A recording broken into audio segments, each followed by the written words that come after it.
Hi, this is Ayanna with Black Atheists of America.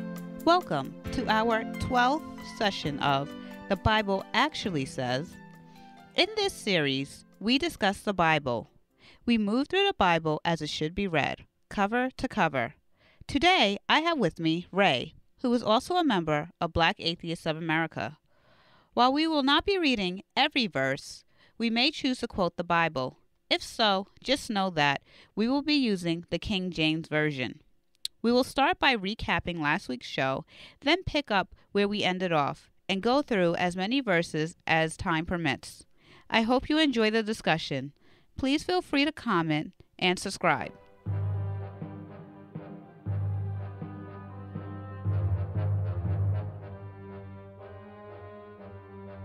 So last week we basically started the story of Abraham and his wife Sarah, and God promised them a utopia. Basically, he's going to move them to this new beautiful land, and they get there and they realize God has once again lied. Yeah, and if I could just chime in, it seems like the only thing God wants is free drug dealers. That's what he wants. Okay? Because he doesn't get anything else. What else is there? You know, he works these people to death, and then, you know, he makes them build altars and burn things, and, you know, he sits up there and smells the animals. He doesn't do anything else. So, he gave Abram some land, and Abram went there. Turned out to be a land full of famine and other people on it. And as long as God gets his sacrificed animal, he was still happy. And that's where we are now, right? Right. So we're going to start with chapter 12, verse 12. And it says, "Therefore it shall come to pass, when the Egyptians shall see thee, that they shall say, This is his wife, and they will kill me, but they will save thee alive. Say, I pray thee, thou art my sister, that it may be well with me for thy sake, and my soul shall live because of thee." Okay, so what's going on here? He's afraid that the Egyptians are going to kill him because his wife is pretty. So is that it? Well, I don't see anything about looks. It just says that they're going to kill. Well, if you're saying, well, if they see thee, but it seems more that they're going to kill her for the mere fact that she's his wife. And they won't do that, because if it was pretty, then why would they care if it's his sister or wife? Because last week when we read chapter 12, verse 11, it says, "I know that thou art a fair woman to look upon." Oh, I see. Right. So what it is that since she's a pretty girl and he's a really old guy, that they're going to kill him and take the girl. Do you think this is God's justice?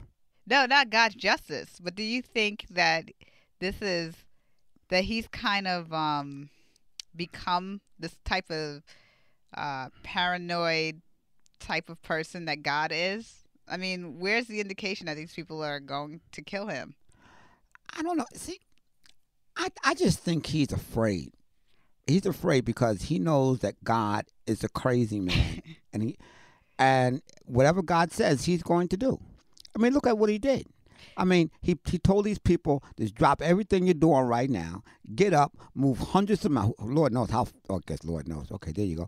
But literally, Lord knows how far away these people had to go, right? And when he gets there, the first thing he has to do is build an altar. I mean, who would agree to that? Unless it was somebody who was really afraid that this other guy is going to really cause some bodily harm. So I think he's just fearful. Yeah, I mean, I just find it. Yeah, I'm not seeing any indication, but you know, he knows these people better than I would. I'm not living in these times, even though this book is supposed to apply to today and be 100% accurate. Yeah, and how does he know that the Egyptians are going to treat him this way? That's exactly what I'm saying. Like, how does he know? He hasn't really encountered them yet. No, aren't these all from the same family? I mean, technically, but we've already established that they were scattered. Oh, right. They were scattered, and now they don't speak the same language. Right. So these people over here speak Egyptian. Right. Okay. Well, they speak whatever it is that they speak. So 15. The princes also of Pharaoh saw her and commended her before Pharaoh. And the woman was taken into Pharaoh's house. And he entreated Abram well for her sake. And he had sheep and oxen, and he asses and men servants, and maid servants, and she asses and camels. Well, I think what's going on here is that he just traded his wife for a whole bunch of cool stuff. That's what happened. Abram said, "This girl here is my sister." She goes into Pharaoh's house. Pharaoh says, "Hey, she's hot. So tell you what I'm going to do.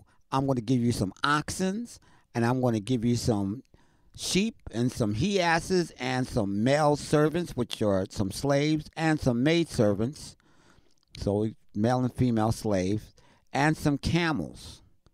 And Abram said, "I'm cool with that." That's what happened. And verse 17. And the Lord plagued Pharaoh and his house with great plagues because of Sarah, Abram's wife. And Pharaoh called Abram and said, "What is this that thou hast done unto me? Why didn't thou not tell me that she was thy wife?" Wait a minute. How did he find out? I mean, Because he got the plague. yeah, but how does he know that it's just not like a natural thing, like it's raining today? He says, "Oh, that girl must be." Maybe it was a wife plague. Who knows? He's pretty pissed off, though. He's like, "Why'd you lie to me? You didn't even give me a chance." Yeah, but how did he know? I mean, what, the God came down and told him? Somebody had to tell him. I don't know. Verse 19. Why saidst thou, she is my sister, so I might have taken her to me to wife? Now therefore behold thy wife, take her and go thy way. And Pharaoh commended his men concerning him, and they sent him away, and his wife, and all that he had. So they didn't even bother him. See, all that paranoia, that's what I'm talking about. He was paranoid. Hey, Abram made out like a bandit. Yeah. And he gets his wife back. And he gets his wife back. So he's rewarded for lying about his... Rewarded by God indirectly. Well, God said he was going to curse those who didn't like him. And he was going to bless those who liked him. I guess I'm still just trying to wrap my head around this whole situation. He lies. God punishes the guy that he lies to for relying on that lie. And then he rewards the liar. And then it just seems like he's rewarding the wrong person. And you know what else is kind of strange here? I mean, look at this Pharaoh guy. You would think this Pharaoh guy, after giving up all of this stuff to this guy who tricked him, right, and gave him some girl that the guy's already married to, this guy has an army, okay? This guy could wipe out Abram's like in a blink of an eye. He has an army. He can go and take back all of his stuff, but he doesn't want to do it. It's the psychopath who's on the side of Abrams now might just wipe him out. I agree. So we can honestly say now that God is responsible for creating the world's first pimp. That is definitely true. And we can also say that it is a very wealthy profession. He got rich overnight. Yeah, we will definitely see that in the next chapter, chapter 13. And Abram went up out of Egypt, he and his wife, and all that he had, which is a lot by now, and Lot with him, into the south. And Abram was very rich in cattle, in silver, and in gold. There it is, right there. Very rich. And he went on his journeys from the south even to Bethel, unto the place where his tent had been at the beginning between Bethel and Ai, unto the place of the altar which he had made there at first. And there Abram called on the name of the Lord. So the Lord is snorting dead animals again, or about to. Well, I think what they're saying here is the Lord said, okay, you got me my fix, and I fixed you up. I hooked you up. Didn't I hook you up? I hooked you up. I said, move over here, cook it up for me, right? And I'm going to hook you up, and I hooked you up. And here's another misogynistic plot by God, because it was at the expense of the wife. Who knows what happened when the wife went unto Pharaoh? Not only that, Pharaoh got beat up too. And not only did he get beat up, look at all the people that he's taking care of in his land. I mean, they had to sit through the plagues, whatever they were. It doesn't say what the plagues were, right? I mean, it could have been mosquitoes or locusts or something like that, right? But the people had to suffer. What did they do? They didn't do anything. They had nothing to do with this whole, little deal between Abram and Pharaoh and this girl. They had nothing to do with it. Innocent bystander. They're innocent bystanders, and they got hit with a plague. And God's like, okay, as long as I get my fix, I don't care. Anyway.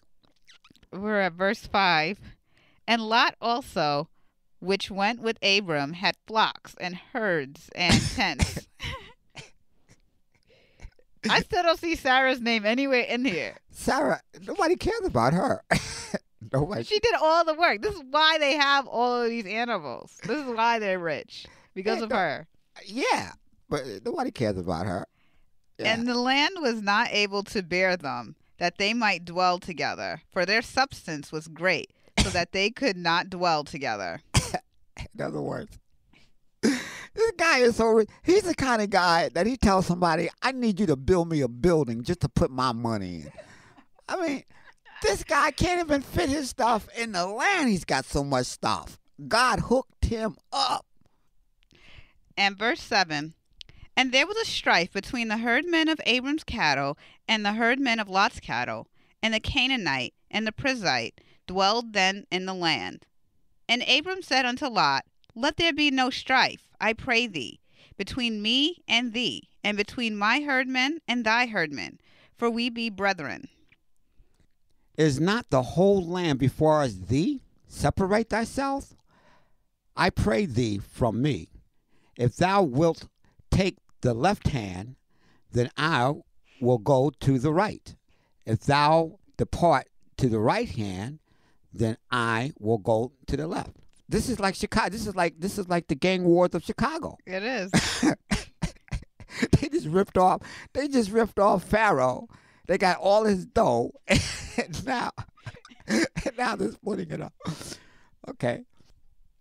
And Lot lifted up his eyes, and beheld all the plain of Jordan, that it was well watered everywhere, before the Lord destroyed Sodom and Gomorrah, even as the garden of the Lord, like the land of Egypt, as thou comest unto Zoar. Then Lot shows him all the plain of Jordan, and Lot journeyed east, and they separated themselves, the one from the other. I mean, these cats must be really, really well off. I mean, because Abram is, what is he saying here? He says, I got so much money, I really don't even care which way you go. Just get out of my face. I really don't care. You can go over there, and you could go over there. Doesn't matter to me. So you know what? God made good on his word. Yeah. In this one. God did it. Kind of. Because you kind of, well, I guess. In the indirect, this is another indirect kind of convoluted way of saying, I'm going to give you land. He didn't just give him land. He made him like. Yeah, he hooked him up. He hooked him up with assets, but he didn't give him a land. He's still trying to figure out where he's going to go. Well, have you noticed that the drug dealers ride around on some really nice cars, with the lights popping off of the wheels? I mean, this is the same situation. I suppose. So we're on verse 11. Then Lot chose him all the plain of Jordan, and Lot journeyed east, and they separated themselves, the one from the other. Abram dwelt in the land of Canaan, and Lot dwelt in the cities of the plain, and pitched his tent towards Sodom.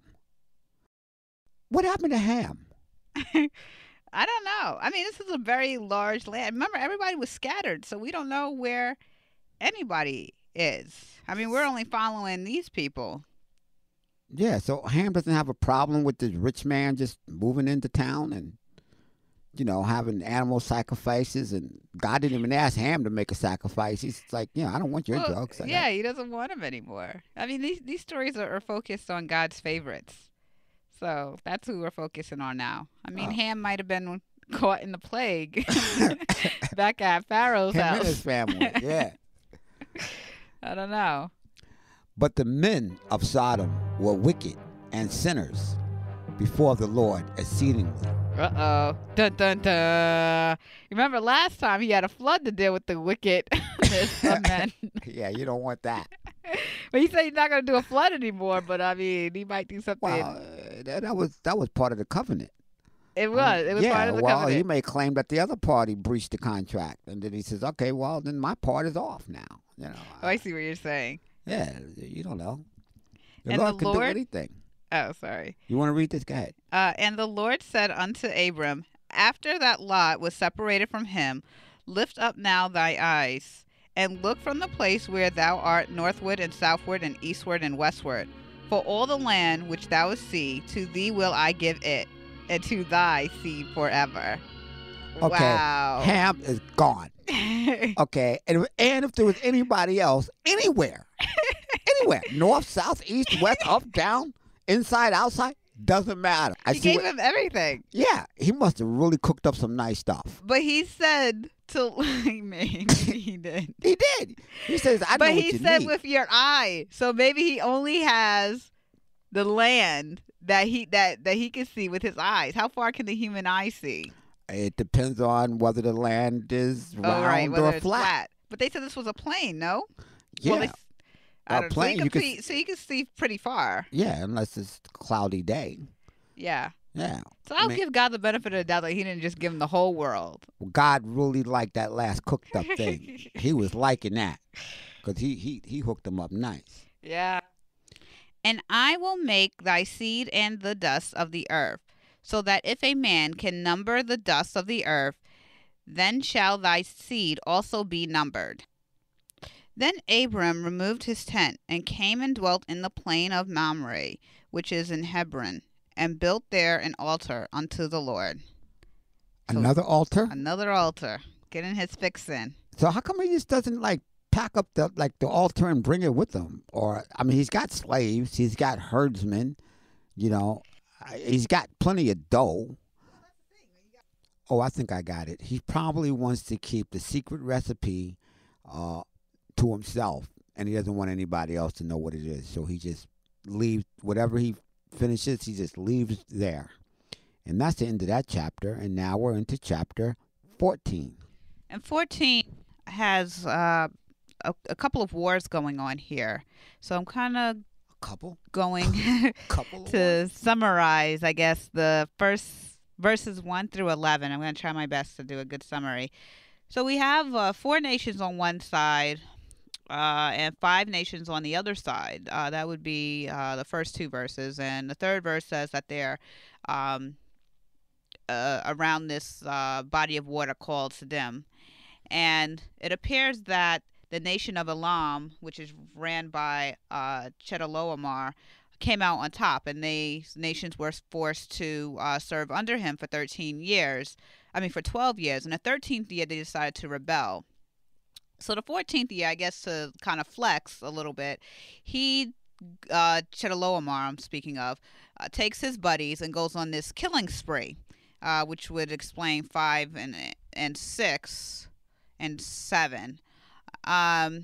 In verse 8, it says some of the nations that were in the original war decided to come together, and I'm guessing they wanted to fight Chedorlaomer.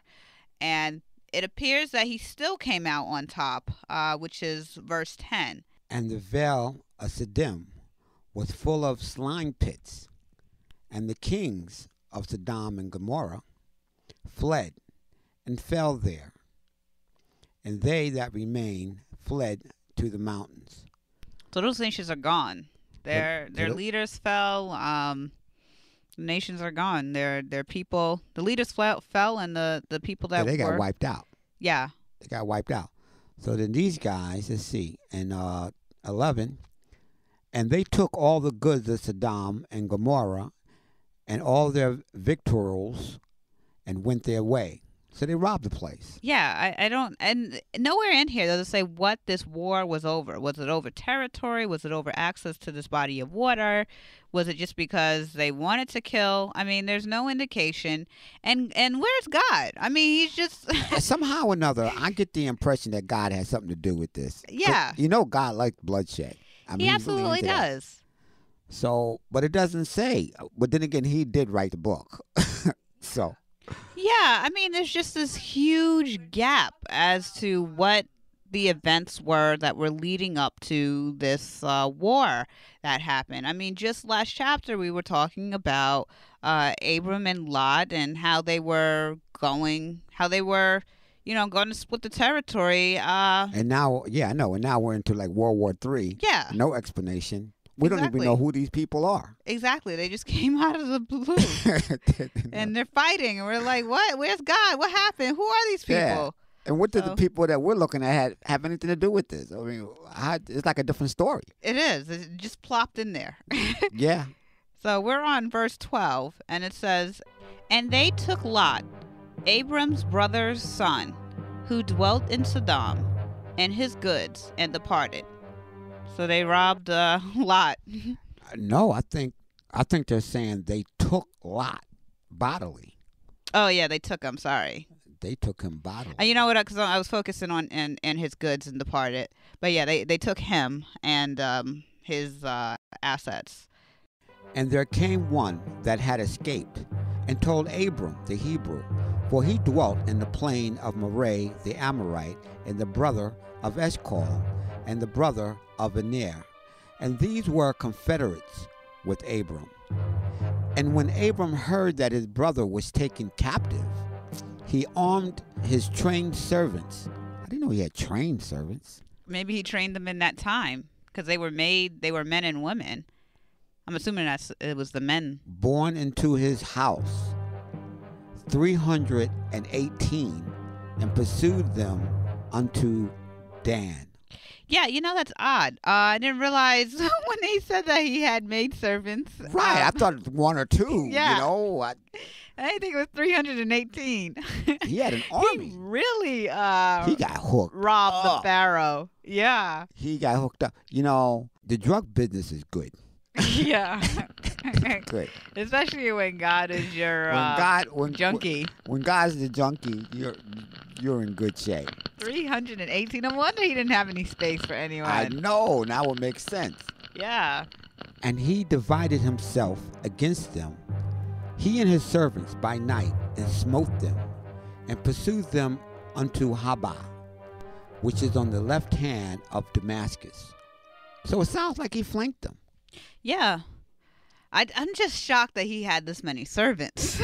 Still, and that was, again, I'm assuming that they're all men. And not only that, they're trained. No, and they're trained. They had some female servants too, but probably not in. No, I'm saying in regards to going out to rescue someone, I can't see them. I mean, women and men have very prescribed roles. Yeah, but then again, you got to figure, how did he get the army training? I mean, this is like a miniature army with generals and stuff. I mean, to pull off a flank is that takes precision. Well, we don't know Abram. Maybe he had that type of precision. He did con the Pharaoh. Yeah, that's true.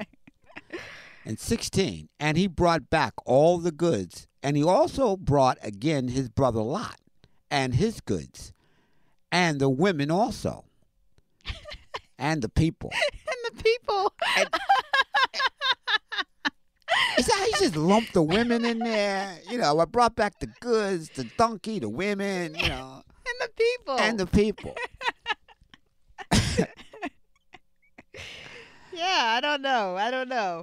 We are clearly not people. Yeah, no. And the people, they're not, the women aren't part of the people. No, we are Separate. Equivalent to goods. And the king of Sodom went out to meet him after his return from the slaughter of Chedorlaomer. Thank you. Wait, let me get this straight. Abram was able to get his little army together and kill off Chedorlaomer. Why didn't he do this before?